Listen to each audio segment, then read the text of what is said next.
السلام عليكم ورحمة الله وبركاته.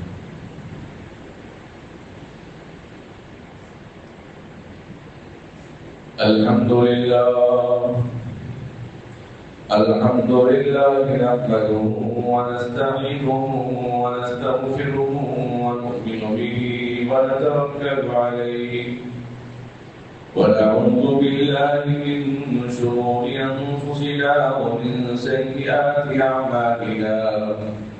من يهده الله فلا مضل له ومن يضلل فلا هادي له. ونشهد أن لا إله إلا الله وحده لا شريك له. ونشهد أن سيدنا وحبيبنا ونبينا ومولانا محمدا عبده ورسوله. اللهم صل على محمد في أول كلامنا. اللهم صل على محمد في أوسط كلامنا.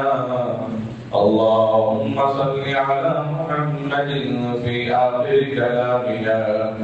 اللهم صل على محمد وعلى آله وأصحابه وأزواجه وأهل بيته وذرياته أجمعين. أما بعد فأعوذ بالله من الشيطان الرجيم. بسم الله الرحمن الرحيم.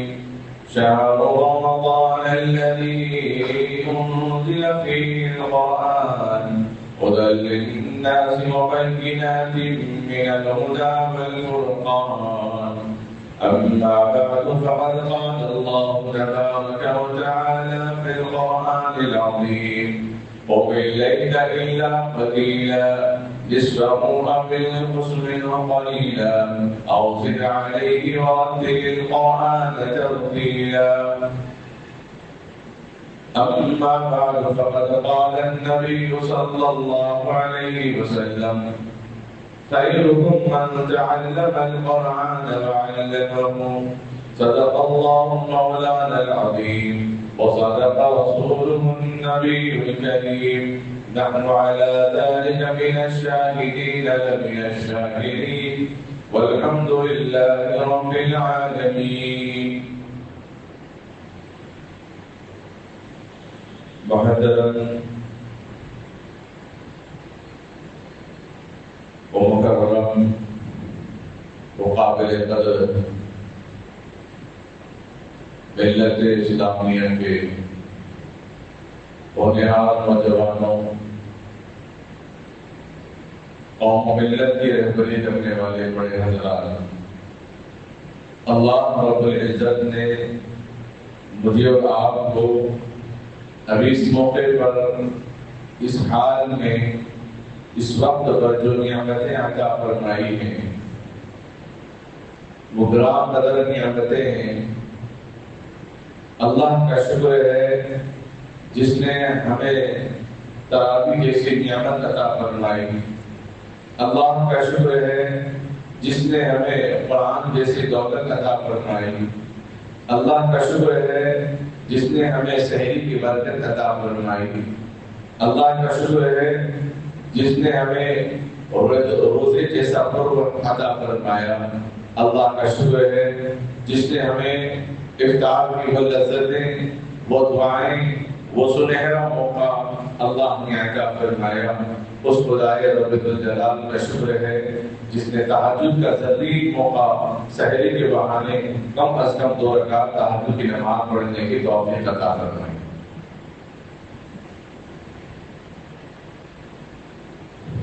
قابل قدر بزرگوں، اللہ رب العزت نے جو عبادتیں امت مسلمہ کو، امت محمد صلی اللہ علیہ وسلم کو عطا فرمائی ہیں، ان عبادتوں میں، ان احکام اور فرائض اور واجبات، سنن اور نوافل میں عمل کرنے سے اللہ کا قرب حاصل ہوتا ہے، نبی علیہ السلام کا شہدائی بنتا ہے۔ رب الجلال نے مجھے اور آپ کو وہ روح ہمارے جسموں میں رکھی، جو سائنسدان تولنا چاہے تو تول نہ سکے، اس روح کو ناپنا چاہے تو نپ نہ سکے، اس کی عمر لگانا چاہے تو عمر کی قید بھی نہ لگا سکے،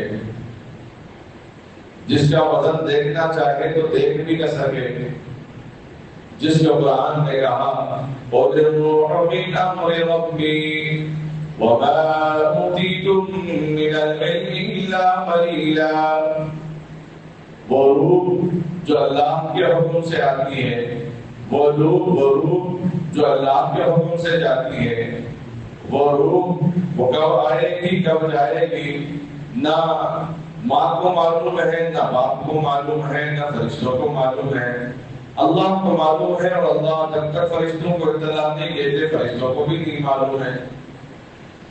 وہ روح کتنی دیر رہے گی نہیں معلوم، اور کہاں رہتی ہے، اس کی جگہ کہاں ہے نہیں معلوم۔ انسان کے جسم میں اللہ رب العزت نے کچھ ایسی چیزوں کو پیدا فرمایا جس کو ڈاکٹرز نے، سائنسدانوں نے اس کو مردہ قرار دیا۔ انسان زندہ ہے، مردہ چیز کو لے کر پھرتا ہے۔ وہ کون سی چیز ہے؟ ایسے بہت سارے اجزاء ہیں، تفریح کی بات کے لیے ایک بات میں آپ کے سامنے عرض کر دوں۔ جو ناخن ہمارے پوروں سے باہر نکلتے ہیں، جس کو جمعہ کے دن ہم سنت کے مطابق نکالنے کا اہتمام کرتے ہیں، 15 دن، 20 دن یا 40 دن، جس کے جب بڑے ہوں، دیکھنے سے پتہ چلے کہ ناخن بڑے ہیں تو تب نکالنے کا اہتمام کرتے ہیں۔ اور بڑے عمر رسیدہ لوگوں کے لیے ناخن نکالنا ذرا مشکل ہو جاتا ہے، کیونکہ ایک دم ٹائٹ ہو جاتے ہیں ناخن، تو ان کی سہولت یہ ہے کہ وہ نہانے کے بعد نکالنے کا اہتمام کریں، اس لیے کہ نرم اور ملائم ہوتے ہیں پانی میں بھگو کر، اس کے بعد ان کو آسانی کے ساتھ ناخن نکل جاتے ہیں۔ جو ظاہر جو ناخن ہے، اطباء کہتے ہیں کہ وہ ایک معنی میں جان تو ہے، ان کے اندر بڑھنے کی صلاحیت ہے، لیکن وہ ایک معنی میں مردہ ہے، اس لیے کہ اس کو کاٹ دیں یا اس کو تھوڑا سا انگار بھی لگا دیں بڑے بھی ناخن کو، تبھی انسان کا احساس نہیں ہوتا۔ لیکن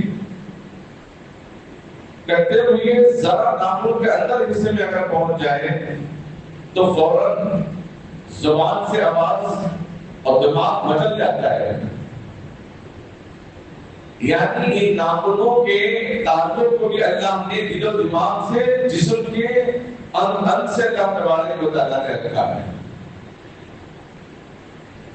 جسم کے ایسے بہت سارے اجزاء ہیں، جب ہم عبادت کرتے ہیں، اکوپریشر کا ایک علاج ہے، وہ میگنیٹ کے ذریعے، پین کے ذریعے، پریشر کے ذریعے علاج کرتے ہیں۔ علاج کے بہت طریقے ہیں، خوشبو سے بھی علاج ہوتا ہے، سائیکالوجی کا بھی علاج ہے، باتوں سے بھی علاج ہوتا ہے، سائنس حاصل ہوتی ہے، کپڑوں کا بھی علاج ہے۔ کپڑے ایسے اللہ تعالیٰ نے بتائے کہ اگر وہ پہنیں گے تو ایک شفا ملے گی۔ مثلا کسی کو الرجی، اسکن الرجی ہے تو نبی اکرم صلی اللہ علیہ وسلم نے ان کو اجازت دی کہ وہ ریشم کا کپڑا پہن سکتے ہیں، تو کپڑوں کا بھی علاج ہے۔ بعض سوتی کپڑے ایسے ہیں قدرتی طور پہ جاوا جس کو کہتے ہیں، جو مارکیٹ میں بہت سارے لنگیاں ملتے ہیں، 3000 تک بھی مشہور ہے اس کی۔ عورتیں اگر فخر کرے اپنے ڈریسوں پہ رمضان کے مہینے میں، شادیوں میں، کہ ہمارا ایک ڈریس کم سے کم 10,000 سے کم نہیں ملتا، تو ہم بھی بتا سکتے ہیں کہ ہماری ایک لنگی 25,000 سے کم نہیں۔ صرف ہم دھوتی کی بات کر رہے ہیں، ابھی ابا اور شیروانی کی بات نہیں کر رہے ہیں۔ لیکن اللہ نے مردوں کے اندر ایک سادگی ملا کر رکھا ہے، اس لیے بازاروں کی رونق بھی آج کل صبح عورتوں سے کی ہے۔ تو جو کپڑا ہے، جاوا جو کپڑا ہے، وہ اگر گرما میں پہنیں گے تو ٹھنڈا لگے گا، وہی کپڑا سرما میں پہنیں گے تو گرم لگے گا، اس کپڑے کی خاصیت۔ اب وہ ایک مرتبہ آدمی استعمال کرے گا تو دوسرا ٹکڑا استعمال کرنا اس کا جی نہیں چاہے گا، بے چینی ہوگی۔ ارادہ ہو رہا دینے کا ماشاء اللہ۔ اچھی چیزوں پہ استعمال کرنا بھی ثواب ہے، اچھی جگہ صحیح جگہ استعمال کرنا، صحیح جیسا استعمال کرنا، صحیح کپڑے استعمال کرنا، یہ اسراف نہیں ہے۔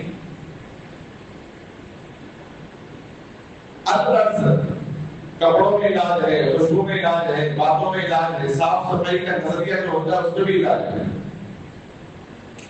آج علماء پیپے ڈبوں کی نہیں ہے، ورنہ میں اسی میں بات کرتا ہوں۔ اس لیے مجھے یہ علماء لے کر آنا ہے، شریعت نے جن کو عبادت کا، جن فرائض کا، جن احکام کا، جن شرائط پر عمل کرنے کا حکم دیا ہے، اس میں علاج میں نے بتایا کہ ایکوپریشر کا جو علاج ہے وہ ہماری عبادتوں کے ذریعے سے مکمل ہوتا ہے۔ طہارت وہ صفائی خوشبو کے ذریعے سے علاج اس کا مکمل ہوتا ہے۔ نماز سے پہلے کپڑوں کی پاکی وہ کپڑوں کے ذریعے سے، وہ صفائی کے ذریعے اس کا علاج ہوتا ہے۔ صرف گولیوں میں شفا نہیں، قرآن سن کر بھی علاج ہوتا ہے۔ وَنُنَزِّلُ مِنَ الْقُرْآنِ مَا هُوَ شِفَاءٌ وَرَحْمَةٌ لِّلْمُؤْمِنِينَ۔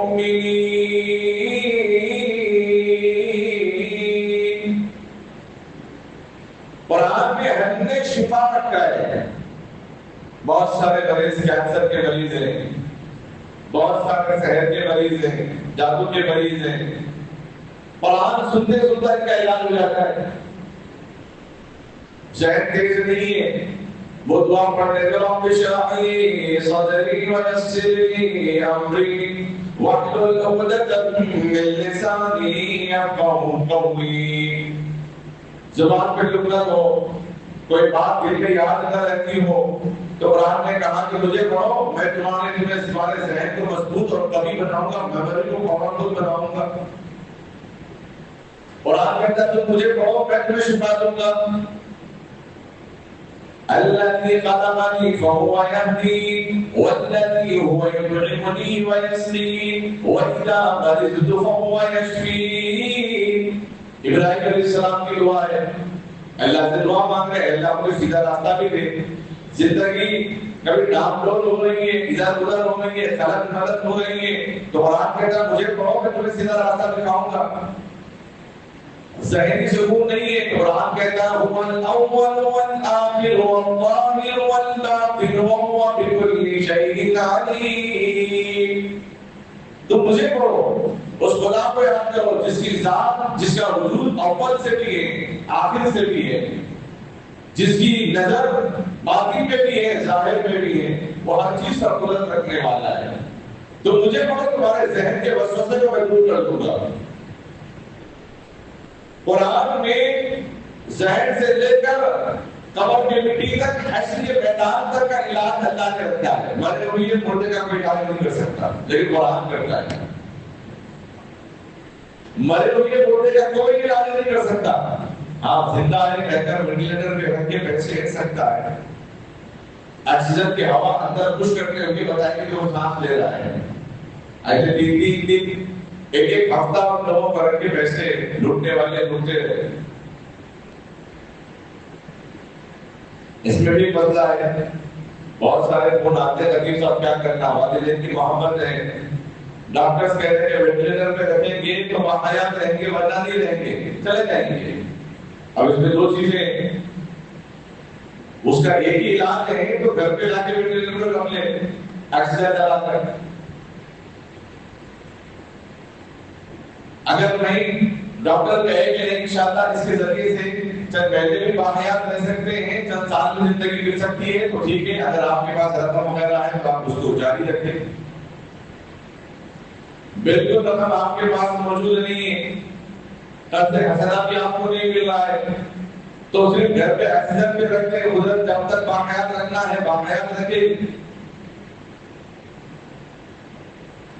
اللہ نے سرمایہ دیا اس کو استعمال کریں، اس کے دوسرے طریقے کی میرا دوسرا بات ہو جائے گا۔ تو اگر کسی کو سانس لینا مشکل ہے تو عبد پاک کہتے ہیں قرآن پاک کی تلاوت کریں، اس سے سانس لینا بھی آسان ہو جائے گا. جی ہاں، کیوں؟ یتلو علیہم آیاتہ ویزکیہم ویعلمہم الکتاب والحکمہ. یہ آیت یتلو علیہم ایک کے بعد دیگر پڑھنے والی کتاب ہے. جو سانس کے مریض ہیں، دل کے مریض ہیں، ابھی پاک کیا کہتے ہیں؟ صبح صبح جو ہے سانس آہستہ لو، آہستہ چھوڑو، دھیرے دھیرے لو، دھیرے دھیرے چھوڑو. قرآن کریم کے اندر بھی اللہ نے رکھا نا، کبھی چھوٹی آیتیں کبھی بڑی آیتیں. ثم نظر چھوٹی آیت، اللہ لا الہ الا هو الحی القیوم لا تأخذه سنة ولا نوم. یہ بڑی آیت میں شامل ہے. ایک صفحے کی بھی آیت ہے. جہاں مد آتا ہے تو تو کھینچ کے پڑھنا پڑتا ہے. وَإِنَّ الْمَغْضُوبِ عَلَيْهِمْ وَلَا الضَّالِّينَ.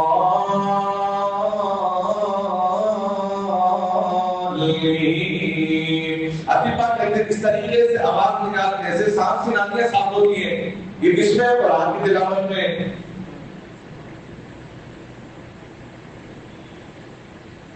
ناک کی بیماریوں میں کبھی انسان مبتلا ہوتا ہے، آنکھ کی بیماری میں مبتلا ہوتا ہے، تو قرآن کریم میں جو قواعد اللہ نے رکھے ہیں غنہ کرنے کے، صم بکم عمی فہم لا یعقلون، یہ غنہ کرنے کے جو علامت اللہ نے قرآن میں رکھے ہیں، اس سے ناک کی بیماریاں دور ہو جاتی ہیں، ناک سے راستے صحیح ہو جاتے ہیں. اور گلے کی بیماریوں میں جو مبتلا ہوتے ہیں، جب وہ کہتا ہے کہ بھائی اگلیوں کی شکایت ہے، ہاتھوں کی شکایت ہے، تو اللہ نے حروف المقطعات کے حروف دیے، لوح محفوظ کی آیتیں اللہ نے دیے. اور اللہ کا قاعدہ ہے مقیلا، اطلاق کا قاعدہ بتایا، تبت یدا ابی لہب وتب. اتنے آوازیں، اتنے قواعد، اتنے طریقے، اتنے لہن قرآن میں بتائے گئے. موسیقی بجانے والا، گانا بجانے والا یورپی لوگ قرآن پاک کی آیتیں سن کے دماغ میں ہو جاتے ہیں. آج عبد القاسم نبر اللہ مرکزہ جب یہ تلاوت کرتے تو ان کی محفل میں صرف مسجد کے مسلمان نہیں رہتے، محلے کے مسلمان نہیں رہتے تھے، بڑے بڑے شادی خانوں میں، محفلوں میں، فٹ بال گراؤنڈ میں قرآن کی تلاوت جب آپ کا اہتمام ہوتا تو اس میں یہود و نصارہ آتے تھے قرآن سننے کے لیے. آج عبد القاسم قرآن پڑھتے پڑھتے سانس اتنی ہو گئی، آسانی سے 15-20 آیتیں ایک سانس میں پڑھ لیتے تھے، آسانی سے. قرآن کے ایسے معجزے بھی آج دنیا میں موجود ہیں، بھولے نہیں، ابھی بھی ہیں. بچہ کچھ بول نہیں سکتا لیکن قرآن پڑھ سکتا ہے، بات کرنا نہیں آتا، قرآن پڑھ سکتا ہے، کیونکہ قرآن پر معجزہ ہے. قرآن کریم میں ہر سر موجود ہے، ہر انداز موجود ہے،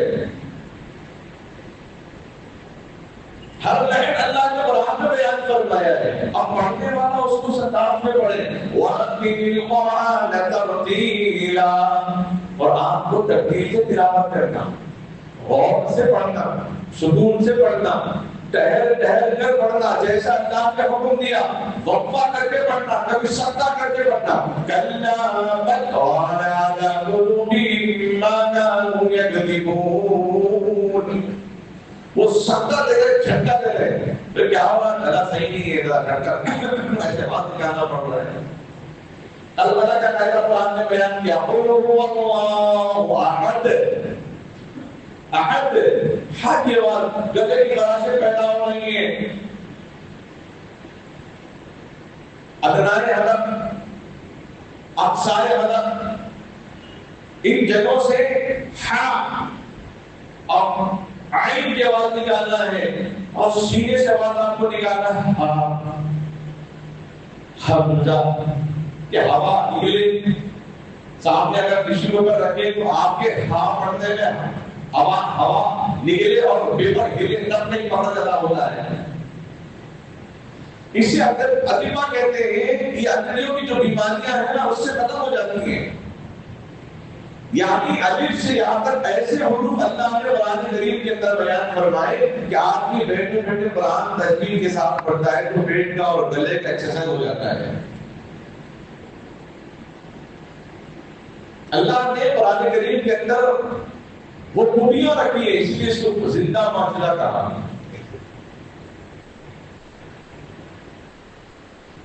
ایک مرتبہ یورپ میں کمپٹیشن تھا گانے بجانے کا. لوگ اپنا اپنا ہنر سامنے رکھ رہے ہیں. آپ کے میوزک کے بھی کچھ نام ہوتے ہیں تو لوگوں نے اپنے اپنے انداز میں پیش کیا. اس میں ایک مسلمان سنگر تھا، اس نے توبہ کی گانے بجانے سے. اس نے کیا کیا، عوام کے سامنے سورہ فاتحہ اور اذان کے حصوں کے سامنے صرف اذان اور سورہ فاتحہ کی تلاوت کی، اور ممبرات جو ملے ہیں سب سے اول نمبر کامیاب یہی انسان ہوا. اب لوگ اس پر اعتراض کرنے لگے تو مذہب اسلام کو ظاہر کر رہا ہے، تو مسلمانوں کے نمبر کو زیادہ دے دیا ہے. حالانکہ اس کے بعد کوئی پٹانا نہیں تھا، کوئی پٹانا نہیں تھا، کوئی ڈھول نہیں تھا، کوئی ڈبلا نہیں تھا، کوئی بجانا سلن بھی نہیں تھی، اس کے اندر بانسری کی آواز بھی نہیں تھی. تو ایسے کیسے نمبر دے دیے؟ نمبر دینے والا جو بڑے موٹی شخصیت تھی، اس نے کہا کوئی بھی پیسی بجاتا ہے تو دوسری پیسی باقی رہتی ہے، کوئی سر بجاتا ہے تو دوسرا سر باقی رہتا ہے. لیکن اس نے جو عربی کلمات پڑھے ہیں، اور اس کو نہیں معلوم وہ کیا پڑھے ہیں، اس نے جو عربی کلمات پڑھے ہیں دنیا کے اندر جتنے سر ہیں وہ سارے اس عربی کلمات کے اندر موجود ہے. اس لیے میں نے اس کو اعلیٰ نمبر دے دیا، اس لیے اعلیٰ نمبر. اب پڑھتے ہیں، کبھی تراویح میں تلاوت کرتے کرتے پڑھ رہے ہیں کاف یا عین صاد ذکر رحمت ربک عبده زکریا اذ نادى ربه نداء خفیا قال رب إني وهن العظم مني واشتعل الرأس شيبا ولم أكن بدعائك رب شقيا. الگ الگ انداز. اور اس کے اندر اب گرتے بیٹھیں گے نا تو وقت یہی ختم ہو جائے گا. اس کے سر جو قواعد الگ الگ بیان کیے اللہ تعالیٰ نے ایک آیت میں، تو اس کے اندر ٹیگ کر دے گا. تو قرآن کی وہ خاصیت ہے جو اللہ نے مجھے اور آپ کو دولت سے نوازا. گھر کے لیے علاج، تجارت کے لیے علاج، عبادت میں ثواب، تلاوت میں روحانیت. اور جب آدمی قرآن پڑھتا ہے تو اللہ تبارک و تعالیٰ اس کی بصیرت کو کھول دیتے ہیں. بصیرت دو طرح کی ہے، ایک آنکھ کا نمبر الگ ہے، دوسری بصیرت دل و دماغ کی، اس کے ذہن کو اللہ تعالیٰ کھول دیتے ہیں، اس کے ذہن کو وسیع فرماتے ہیں. کام صحیح طریقے سے ذہن اس کا صحیح طریقے سے صحیح ڈھنگ سے کام کرتا ہے. اور حکیم حضرات لکھتے ہیں آدمی اگر جسم کا بیمار ہو، دل کا بیمار ہو، دل کا مریض ہو، اس کو چاہیے کہ روزانہ قرآن کریم کا کچھ حصہ ترجمے کے ساتھ پڑھے، ترجمے پر غور کر کے پڑھے. بڑے لوگوں نے کہا اس سے کیا ہوتا ہے؟ اس سے ہوتا یہ ہے دل کے جو بال ہیں وہ صاف ہوتے رہتے ہیں. قرآن سننے کے بعد جسم روکتے کھڑے ہو جاتے ہیں. جب اس کا ترجمہ پڑھتے ہیں تو دل ہل جاتا ہے اور اس کلام کو سن کر سونے متاثر ہوتے ہیں. جسم کا رواں متاثر ہوتا ہے، جسم کا حصہ متاثر ہوتا ہے. ایک وکیل صاحب تھے غالباً عطا اللہ شاہ بخاری نور اللہ مرتضی سے مذاق میں کہنے لگے بے اللہ اللہ کہنے سے کیا ملتا، آدمی کہنے سے کیا ملتا، کچھ نہیں ملتا. تو حضرت فرمانے لگے تم گدھے ہیں، تمہیں کیا معلوم؟ تو غصہ آپ مجھے گدھے کہہ رہے ہیں؟ آپ گدھے کیے، گدھے کہنے پہ آپ کو غصہ آیا، اللہ کو اللہ کہنے پہ کیا ہمیں فائدہ نہیں ہوگا؟ کیا اللہ کچھ نہیں ہوگا؟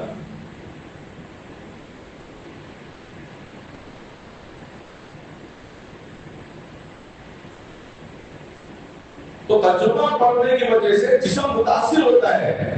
بہت سارے اطباء کہہ رہے ہیں جانوروں کی آواز سننے سے بھی انسان کی بیماریاں دور ہوتی ہے.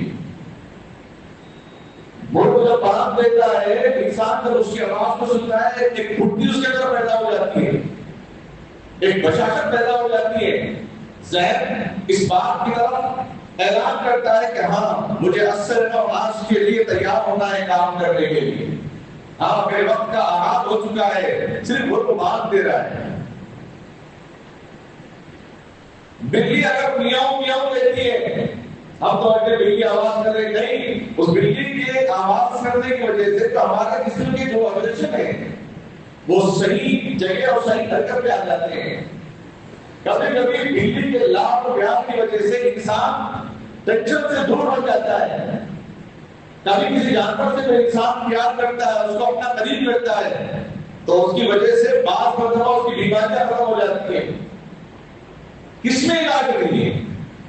نبی علیہ السلام نے جانوروں سے محبت کا طریقہ بھی بتایا، قرآن پاک کی تلاوت آپ نے اپنے انداز میں، صحابہ نے بھی تلاوت کا اہتمام کیا، ہمیشہ قرآن پاک کی تلاوت کا اہتمام۔ صحابہ فرماتے ہیں آپ صلی اللہ علیہ وسلم کو ہم دیکھتے ہیں ایسا لگتا ہے کہ آپ ہمیشہ قرآن پڑھ رہے ہیں، بعض صحابہ فرما رہے ہیں ہم آپ کو دیکھتے ہیں ایسا لگتا ہے کہ آپ ہمیشہ نماز میں ہیں، بعض صحابہ فرماتے ہیں آپ کو دیکھتے ہیں تو ایسا لگتا ہے آپ ہمیشہ دعا میں ہیں، بعض صحابہ فرماتے ہیں آپ کو ہم دیکھتے ہیں ایسا لگتا ہے کہ آپ ہمیشہ سخاوت کر رہے ہیں، بعض صحابہ فرماتے ہیں آپ کو جب ہم دیکھتے ہیں تو آپ ہمیشہ اپنی امت کی فکر میں لگے ہوئے ہیں۔ کون سا گوشہ چھوڑا اللہ کے نبی علیہ السلام نے؟ کون سا شعبہ چھوڑا؟ کوئی شعبہ نہیں چھوڑا، کوئی شعبہ نہیں چھوڑا۔ تو قرآن وہ جامع عبادت ہے جس میں اللہ نے روحانی غذا، روحانی طاقت بھی رکھی ہے اور جسمانی طاقت بھی اللہ رب العزت نے رکھی ہے۔ قرآن کو پکڑ کے پڑھنے کا اہتمام کریں، موبائل میں کھول کر پڑھنے کا کبھی کبھی وقت ضرورت میں استعمال کریں، ورنہ قرآن کو کھول کر پڑھنے کا اہتمام کریں، اس سے پورا جسم متاثر ہو جائے۔ ایک بیل لڑک رہا ہو، نماز کے بعد سب لوگ صدر صاحب کو بولیں گے کہ صاحب بیل لڑک رہا ہے، صدر صاحب بیل لڑک رہا ہے، حالانکہ منہ پر ہے، اس کے باوجود بھی سب کو بے چینی ہوتی، کسی کا ہاتھ نہ لگ جائے۔ صفائی کرتے ہوئے نوجوان بچے، اسکول کے بچے، کالج کے بچے، بڑے بڑے افراد صفائی کرتے ہوئے کبھی کسی کا ڈنڈا پوچھے گا وہاں نہ جائے، شاٹ نہ لگے، اس سے سب بے چین ہو جاتے ہیں۔ بھائی وہ اوپر ہے نا، تو بھی ایک ڈیٹ کو لگا کے رکھنا مجھ سے سیلف ڈیفینس، حفاظت کے لیے، قبل وقت سے پہلے حفاظت کے لیے کچھ بھی کرنا۔ اسی طرح قرآن کریم کو ہاتھ میں پکڑنے سے بھی وہ جسم کے اندر پیدا ہو جاتی ہے، اس کی عظمت دل میں آ جاتی ہے، اس کی اہمیت دل میں پیدا ہوتی ہے، اس کی وقار دل میں آ جاتی ہے، اس کی روحانیت دل میں آ جاتی ہے، وہ وحی کی برکات محسوس کرتا ہے، قرآن کے ثمرات محسوس کرتا ہے، روحانیت کو محسوس کرتا ہے، وہ پیغام خدا کا رب الجلال نے دیا وہ اپنے ہاتھ میں پکڑ کے محسوس کرتا ہے۔ یہی وہ کلام ہے جو اللہ نے ہمارے محبوب صلی اللہ علیہ وسلم پر نازل کیا ہے۔ اب موبائل میں پڑھے گا ایک آدمی کو، کبھی یوں پڑھے گا، کبھی یوں پڑھے گا، کبھی یوں پڑھے گا، وہ ادب احترام باقی نہیں رہتا۔ قرآن پکڑنے کے لیے آدمی کیا کرتا ہے؟ پہلے سوچتا ہے وضو سے ہوں گے، پھر پہلے فوراً وضو کرنے کا اہتمام کرتا ہے۔ اب قرآن پکڑتا ہے تو دیکھتا ہے کہاں جگہ کہاں بیٹھوں، جگہ صاف نہیں، اس کا خیال کرتا ہے، پھر جگہ صاف ملے تو بیٹھ جاتا ہے، بیٹھ تو یہ دیکھتا ہے کہ بے رحمی تو نہیں ہو رہی کسی کے پیروں کی وجہ سے، کسی کے پیٹ کی وجہ سے، ان سب چیزوں کو دیکھ کے جب بیٹھتا ہے تو اللہ کے آغوش میں آتا ہے، اللہ کی رحمت میں آتا ہے، اللہ کی رحمت کو متوجہ ہو جاتا ہے، اللہ کا راز طلبگار ہو جاتا ہے، اللہ کی براہ راست اس کے اوپر رحمتیں ہوتی ہیں۔ اسی لیے قرآن کو ہاتھ میں پکڑنا نہیں آتا کوئی بات نہیں، پکڑ کے دیکھتے یہ قرآن ہے، یہ قرآن ہے۔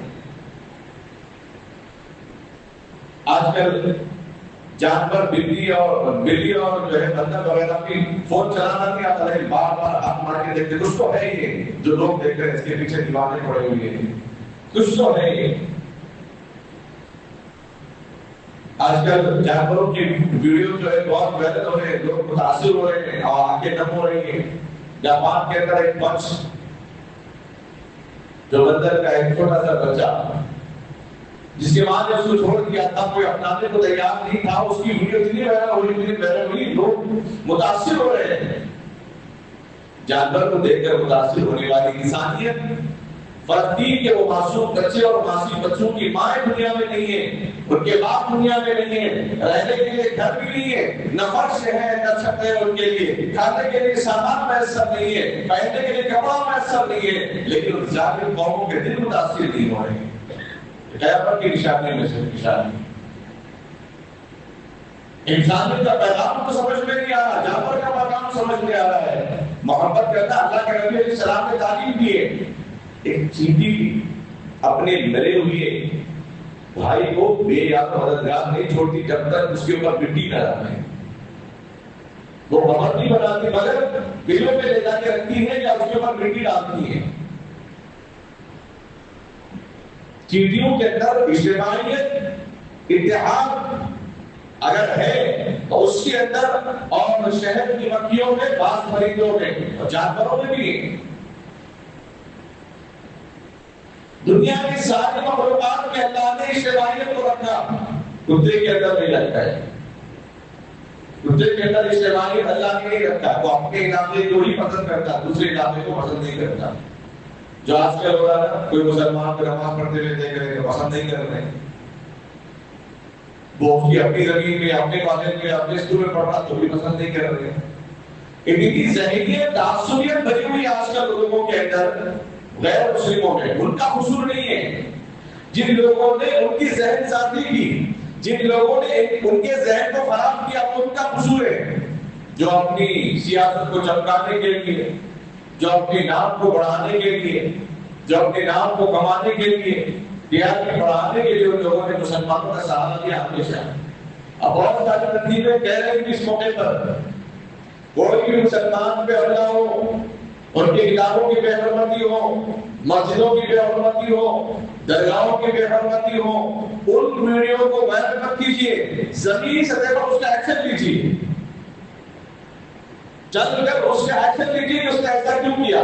آپ اگر ان ویڈیوز کو وائرل کرتے جائیں گے، اب وہاں پہ تفصیل کیا ہے وہ نہیں معلوم۔ اب مسلمان کبھی کوئی جذبہ لے کر کچھ لکھ دیتا ہے، کوئی جذبہ لے کر کچھ کہہ دیتا ہے، کچھ سمجھتا ہے، لیکن اصل کام کیا ہے؟ اصل کام وہ ہے کہ یہ کون سا مقام ہے، یہ کون سی جگہ ہے، کون سی جگہ پہ ایسا واقعہ پیش آیا، وہاں کے لوگوں کو آسان کر کے اپنوں کو، بیگانوں کو، غیر مسلموں کو لے جا کر ساتھ وہاں بات کر کے آپ نے ایسی حرکت کیوں کی۔ آپ وائرل کرتے جائیں گے، وہ لوگ بھی وائرل کریں گے، اور وہ لوگ بھی بولیں گے کہ ہمارا آدمی ہے، ہمارے مذہب کی اس نے تعریف کی، اس نے مذہب اسلام کی مخالفت کی، چلو اس کو سیٹ دے دو۔ ایسا کہ آدمی چاہیے ہمیں جو خیر اگلنے والا ہو۔ اسی لیے خدا اگر فیس بک میں فلاں چیزوں میں اگر ایسی باتیں، ایسی چیزیں آ رہی ہیں تو آپ اس علاقے کے لوگوں کو آگاہ کریں کہ آپ کے علاقے میں ایسا کام ہو رہا ہے، کیا بات ہے، کیا چاہیے آپ کو، مدد چاہیے، امراض چاہیے تو ہم آتے ہیں آپ کی مدد کے لیے، بات کرنے کے لیے، کچھ مال چاہیے تو بولیے، ان کی وجہ نصرت کے لیے ہم مال کو تیار ہیں، آپ کو کیس لڑنا ہے اس کے خلاف تو بولیے، ہم دینے کو تیار ہیں، لیکن شرط یہ ہے کہ آپ اس کی مدد کے لیے، اس کام کے انصاف کے لیے غیر مسلم بھائیوں کو بھی ساتھ میں لے کر جائیے۔ آج مسلمان اتنا کام نہیں کر رہا، آپ نے مسلمان کی حفاظت کی اتنا غیر مسلمانوں کی حفاظت میں کام کر رہے ہیں۔ ابھی ایک خبر آئی ہے، حضرات آ رہی ہے، تقریباً 5 سال سے ایک نوجوان لڑکی غیر مسلم میں افطار کا انتظام کر رہی ہے جامع مسجد تحقیق میں۔ کئی عورتیں اپنے بچوں کو مغرب کے وقت میں بھیجنے کی مسجد میں نماز پڑھنے کی اچھا ملتا ہے یہ وقت، لوگ چہل پہل کرتے ہیں، بات بول کرتے ہیں، دعا کے لیے کھلانے پلانے میں پہل کرتے ہیں، گھروں میں بھیج رہے ہیں، بلکہ ساری تقسیم ہو رہی ہے، غیر مسلم عورتیں بچوں کو مسجد میں بھیج رہی ہیں، بچے ڈر رہے ہیں، دھرموں میں کچھ نہیں کہتے مسلمان بہت اچھے ہیں، وہ جیسا کرتے تو ایسا کرو۔ اسی لیے خدا ان چیزوں کو پوسٹ آگے پر بڑھائیں۔ ہاں اگر کوئی پیغام دینا ہے تو اس کو آپ آگے بڑھائیے، اسٹیٹس رکھیے۔ زمینی سطح پر کام کرنے کی آسان تو ضرورت ہے۔ ہم سمجھ رہے ہیں یو پی میں ہو رہا تھا، یہاں تو نہیں ہے، یہاں پر کیوں ہو رہا تھا، لیکن خبر کو عام کیوں ہونے دے رہے ہیں، ورنہ الٹی سیاست ہو جائے گی۔ آندھرا میں سفر ہوا تو پہلے ہم بیان نہیں کرتے تھے آپ کے سامنے، آج سے 5 سال 10 سال پہلے، کہ یہاں پہ کوئی تعصب ہے لیکن آندھرا میں تعصب نہیں ہے۔ لیکن پرسوں رمضان سے پہلے 2 دن پہلے جب وہاں سفر ہوا پروگرام ہوا تو وہاں کے لوگوں کے تاثرات یہ کہ باضابطہ وہ تو اپنے اپنے اپارٹمنٹ کے سامنے لکھ کے لگا رہے ہیں مسجد نام کھڑا ہوا. ہم مسلمانوں کو داخل ہونے نہیں دیتے اور گھر بھی نہیں دیتے. پورے ہندوستان کے اندر ہندو مسلم اتحاد گنگا جمنا تہذیب جو کہتے تھے وہ آندھرا سے تلنگانہ سے ملتی تھی بات, کیرلا سے ملتی تھی. لیکن پتہ نہیں ایسے کون سے مضمون ان کے چل رہے ہیں, کون سے لٹریچر چل رہے ہیں مسلمانوں کے خلاف جو ذہن بدل رہے ہیں, جس کی وجہ سے شریف لوگ جو ہے ایسی حرکتیں کر رہے ہیں. ابھی وارنگل کے اندر ایک یونیورسٹی ہے, میں نام نہیں بولتا, تقریباً 15-20 سال سے کالج میں نماز ہو رہی ہے. کالج کے انتظامیہ 200 بچے مسلمان ہیں, سب کو سہولت فراہم کر رہے ہیں رمضان میں. آج آپ کا پریئر کے لیے نماز کے لیے پڑھ لو, افطار ہے آپ کے لیے, افطار کی سہولت ہے, سحر میں آپ کی سہولت ہے. لیکن اس مرتبہ جیسے مسلمانوں نے تراویح کا اہتمام کیا, ہنومان چالیسا وہاں پہ مرد مقابل آواز سے پڑھنا شروع کر دیا. مشہوراً کالج کے انتظامیہ کو تراویح بند کرنا پڑا اور باہر بھیجنے کی ان کو اجازت دے دی. غریبت باہر بھیجنے کی اجازت ہو گئی نماز پڑھنے کے لیے. شہر حیدرآباد پہ کالج کا واقعہ آن لائن ہیڈ سٹی جیسے 5 علاقوں میں ایک صاحب بتا رہے ہیں ان کے بچے کے ساتھ ورنگل میں واقعہ ہوا, ان کے ساتھ میں واقعہ ہوا کہ یہاں مغرب کی نماز پڑھ رہے تھے تو ایک غیر مسلم سامنے آیا, وہ اپنے جو شنکر وغیرہ اور اپنی عبادت گاہ جس کو اپنا خدا مانتے ہیں وہ اس طرح شکل بنا رہا ہے سامنے آ کے, نمازی کے سامنے آ کے اپنی عبادت کی نقل اتار رہا ہے. خاموش رہنے والا اچانک نمازی کو دیکھ کر بھڑک جاتا ہے. رمضان کا مہینہ شیطان بھی نہیں ہے بھڑکنے کے لیے, بھڑکنے کے لیے, مچلنے کے لیے, شور شرابہ کرنے کے لیے. وہ نمازی کو دیکھ کر بھڑک جاتا ہے اور نمازی کے سامنے آفس میں جہاں ڈسپلے دیتا ہے. اب وہ صاحب غیر مسلم کہہ رہے ہیں کہ وہ 25 سال سے جو ہے لوگ نماز پڑھ رہے ہیں, آج تک کسی نے ایسی حرکت نہیں کی. غیر مسلموں نے اس کے اوپر ایکشن لیا کہ اس کو یہاں سے نکال دینا ہے فوراً. الحمدللہ بس ہمیں اپنے اخلاقی رویہ اختیار کرنا ہے, ہماری تعلیم کو بڑھا دینا ہے, ہماری محبت کو عام کرنا ہے. غیر مسلموں میں میرے جان تقسیم کر دینی ہے, کھجوریں تقسیم کرنی ہے, شیریں تقسیم کرنی ہے. معلوم ہے اگر وہ گوشت کھاتے ہیں تو حلیم ان کو تقسیم کرنی ہے. ہمیں کوئی دعوت دینے کی ضرورت نہیں ہے, اپنی انسانیت دکھانے کی ان کو ضرورت ہے, محبت محبت دکھانے کی ان کو ضرورت ہے. کبھی اپنے محلے میں ایک چوراہے پر ایسا پروگرام بنائے کہ جس تاریخ کے اندر سارے مذہب کے لوگ موجود ہو, سارے مذہب کے ماننے والے موجود ہو. اللہ کی رحمت کرتی ہے افطار کے موقع پر. ہاں ہمیں پتا ہے, میں نے گزشتہ رمضان میں بیان دیا تھا کہ افطاری گزارا مسجدوں سے ہٹ کے باہر نہ کرے, لیکن سال میں مہینے میں ایک مرتبہ ایک پروگرام ایسا کہ غیر مسلموں کو اس کا پیغام پہنچے, اس لیے کہ وہ مسجد کو نہیں آ سکتے. ہماری افطاری دیکھنے کی ان کو توفیق نہیں ہے, ہماری نماز دیکھنے کی ان کو توفیق نہیں ہے. اس لیے سے کوئی ایسا پروگرام اپنے اپنے علاقے میں, اپنے اپنے گلی میں, اپنے اپنے گھروں کے چھت میں غیر مسلموں کو مجبور کر کے ان کے ساتھ افطاری کر کے نماز آپ پڑھنے کا اہتمام کرتے.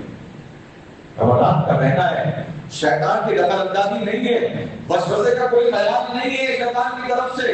تو اسی لیے جب ہماری عبادتیں, تلاوتیں, جو قرآن ہے وہ ہمارا قرآن نہیں, ساری انسانیت کے لیے قرآن نے قرآن کا پیغام دیا. یا ایھا الناس اتقوا ربکم, اے لوگوں اپنے رب سے کرو.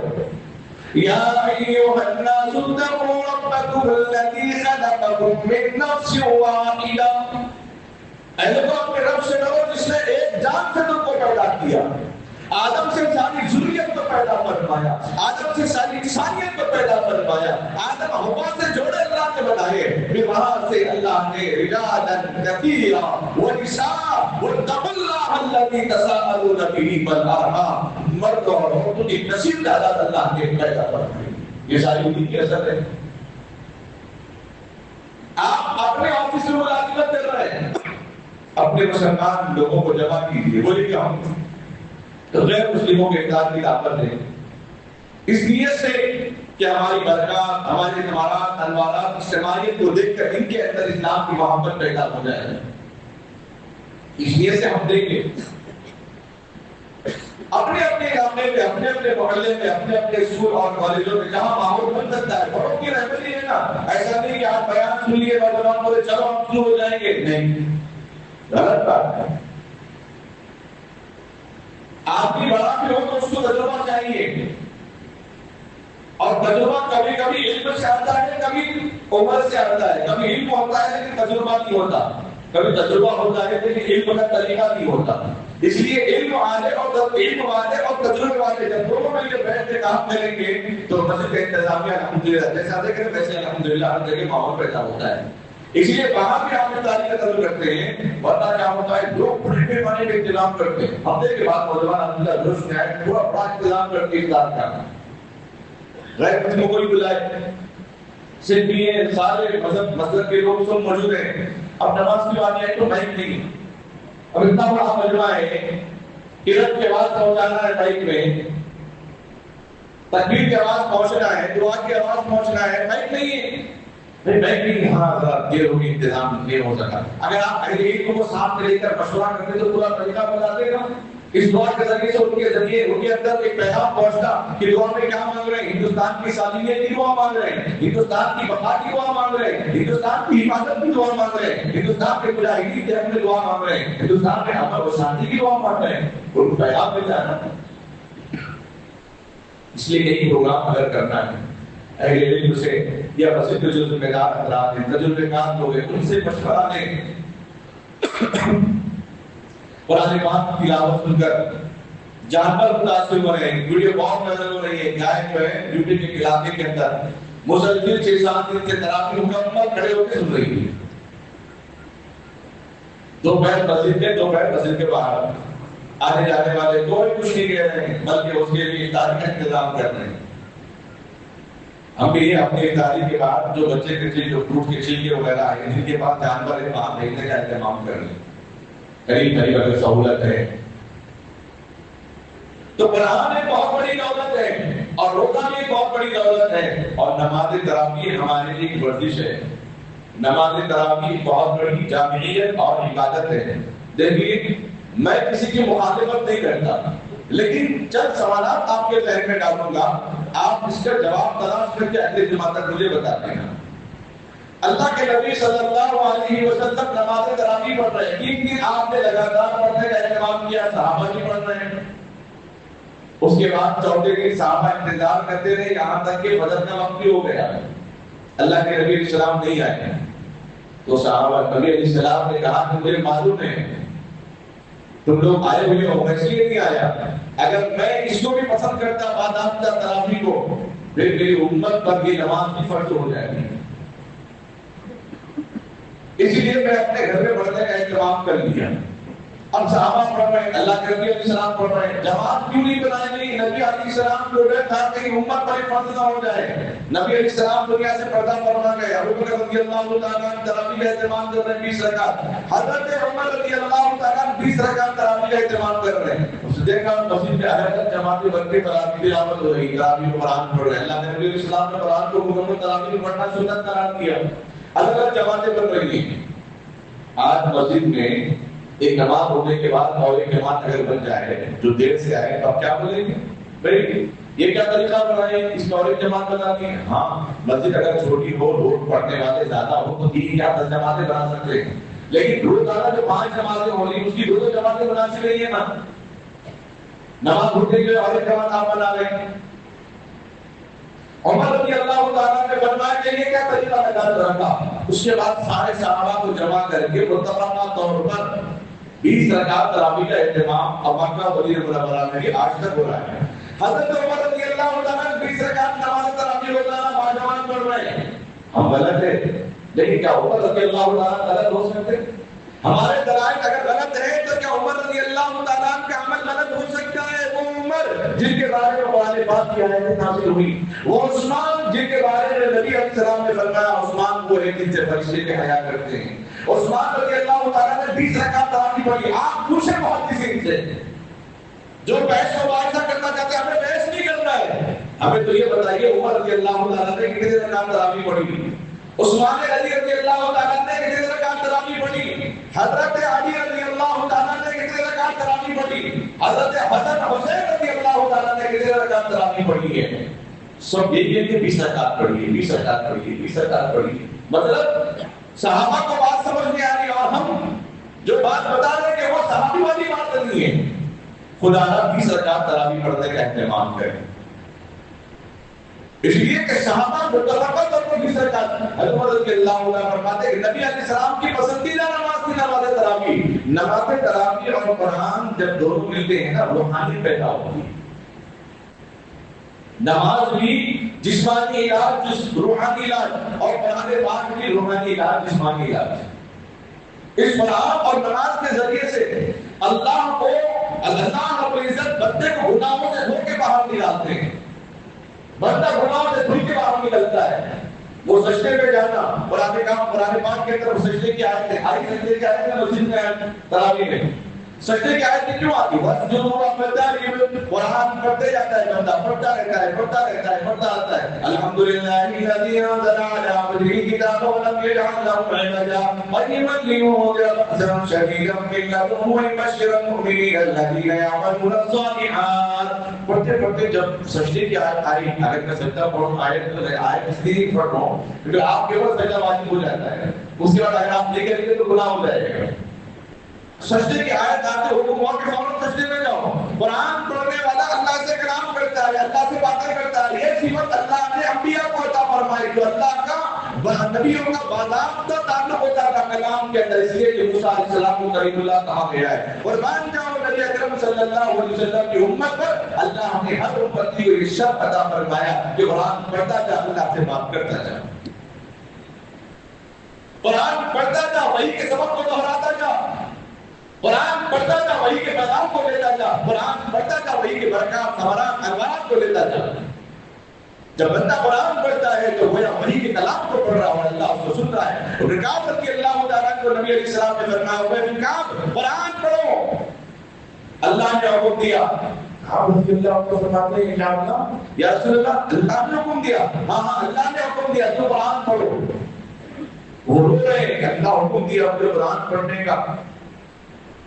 شرف قبولیت دیکھ کر خوشی کے آنسو نہ رہ سکے. آپ نے قرآن پاک کی تلاوت کی اور نبی علیہ السلام فرماتے ہیں کہ اللہ کو آپ کا قرآن پڑھنا بہت پسند ہے. اللہ فرماتے ہیں کہ بندہ جب قرآن پڑھتا ہے فرشتوں کی جماعت بیٹھ کے قرآن سنتی ہے. نہیں جیتا بھائی پہ لکھا فون میں معلوم ہو رہا پڑھنے والے کے دل کو معلوم ہے فرشتے بیٹھے ہوئے وہ محسوس کرتا ہے. اسی لیے ان تراویحوں کو اس قرآن پاک کی تلاوت کو مت چھوڑیے. بہت بڑی دولت اللہ رب العزت نے عطا فرمائی ہے. وقت کی تنگدامانی ہے میں مزید اپنی بات کو آگے نہیں بڑھا سکتا. اللہ سے دعا کیجیے اللہ رب العزت ہم تمام امت مسلمان کو 20 رکعت مکمل تراویح اور قرآن پاک مکمل سننے اور الگ سے قرآن پاک کی مکمل تلاوت کرنے کی توفیق عطا فرمائے. آمین وآخر دعوانا الحمدللہ رب العالمین. رمضان کے تعلق سے کتابیں ہیں انگلش میں اور اردو زبان میں ہیں جس میں رمضان کے پورے احکام سنتیں اور ہمارے جسم کے اعتبار سے کیا فائدے ہیں ان چیزوں میں. تو باہر محسن صاحب کے پاس رکھی رہیں گی. آپ جاتے ہوئے اس کو خرید کر جائیں اور اس کی رقم جو ہے مدرسے کے تعاون کی شکل میں چلے جاتی ہے. حساب میں آپ کے تعاون بھی ہو جاتا ہے اور اپنے لیے ایک فائدہ ہے کہ صحیح رہبری ہماری ہو جاتی ہے. جاتے ہوئے اس کتاب کو لے کر جائیں. اس کتاب کی قیمت 100 روپے.